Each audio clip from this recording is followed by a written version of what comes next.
ఆయన అనుభవం ఈ రోజున 2024 ఆంధ్రప్రదేశ్కి ఎన్డీఏ కూటమి తరపు నుంచి ముఖ్యమంత్రి అభ్యర్థిగా శ్రీ నారా చంద్రబాబు నాయుడు గారి పేరుని జనసేన పార్టీ పక్షాన నుంచి మేము బలపరుస్తున్నాం.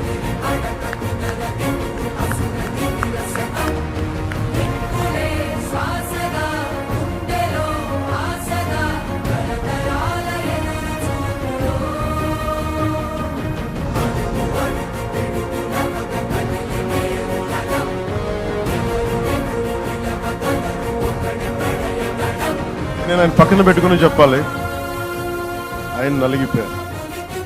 జైల్లో చూశాను ఆయన పాపం భువనేశ్వర్ గారి బాధను చూశాను. నేను అనుకున్నాను, అమ్మ మీరు కన్నీళ్ళు పెట్టకండి, మంచి రోజులు వస్తాయని చెప్పిన మంచి రోజులు వచ్చింది.